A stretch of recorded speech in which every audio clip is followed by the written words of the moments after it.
ऋणी स्टार्ट महोदय, दूसरे शब्दों में आर्थिक, व्यापारिक, निवेश और तकनीकी कारणों से द्वितीय महायुद्ध के बाद और शीत युद्ध के दौरान एशिया के देशों में पुनः धुंधलापन पैदा हुआ।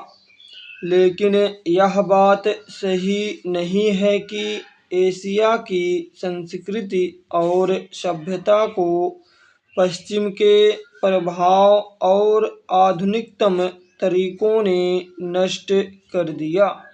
हाँ, एक धक्का जरूर दिया, पर समय समय पर एशिया का यह रूह, एशिया की यह सभ्यता और संस्कृति बलशाली तरीके से उदयमान होती दिखाई देती है। पंडित जवाहरलाल नेहरू ने 1945 में अपनी पुस्तक डिस्कवरी ऑफ इंडिया में एशिया की पहचान पर लिखा है कि हजार वर्षों से जब यूरोप अपने अंधकार के युग में था, एशिया ने अपने मनुष्यों की प्रगतिशील आत्मा को प्रभावशाली ढंग से दर्शाया। उन्होंने यह विश्वास भी जताया कि एशिया की संस्कृति और सभ्यता यूरोप की संस्कृति और सभ्यता से अधिक प्राचीन है। आज के दिनों में भी चीन के नेता अपने यहाँ आध्यात्मिक क्रांति की बात करते दिखाई देते हैं और अपने आर्थिक विकास को भी प्रतिबिंबित करते हैं।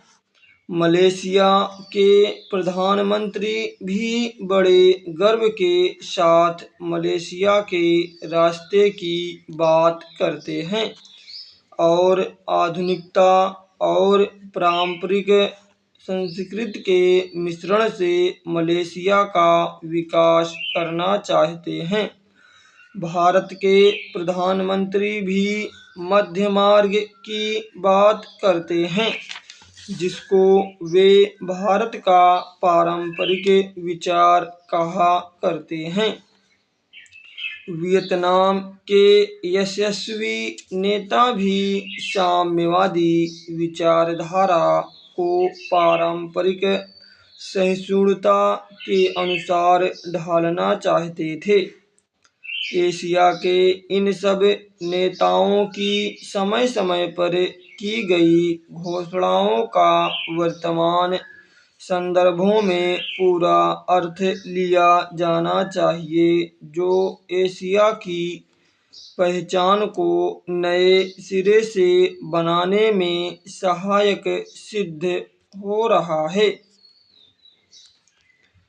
यहाँ यह भी बताना उचित होगा कि हाल के वर्षों में एशियाई देश, विशेष रूप से पूर्वी एवं दक्षिणी पूर्वी एशिया के देश, एशिया के सुदृढ़ देशों के रूप में उभरे हैं और इन देशों के आर्थिक विकास की दर विश्व के किसी भी अन्य देश के आर्थिक विकास की दर से अधिक है तथा जिनके आने वाली शताब्दी में विश्व आर्थिक व्यवस्था के निर्माताओं के रूप में उभरने की आशा है। आर्थिक सफलता की इन कहानियों का श्रेय मुख्य रूप से अनुशासित कार्य, किफायत एवं बचत की ऊंची दरों जैसी एशियाई विशेषताओं को जाता है तथा इनसे देशों की जनता के जीवन स्तर में सुधार आया है और एशिया की पुनः खोज जैसा वातावरण बन रहा है।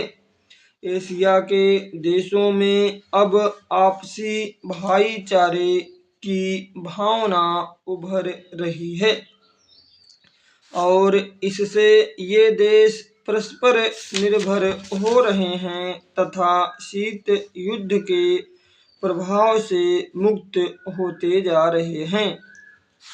हमारी सरकार ने अपने एशियाई पड़ोसियों के साथ बेहतर संबंध बनाने में पहल करके इस बदलते रुख के प्रति सकारात्मक रवैया अपनाया है। इन सब प्रश्नों का जवाब आज उपलब्ध नहीं है, लेकिन शनैः शनैः इन प्रश्नों में ही इसके उत्तर मिलेंगे। एशिया अपने इन प्रश्नों के उत्तर में एक नए एशिया को जन्म देगा और अपनी एक नई पहचान बनाएगा।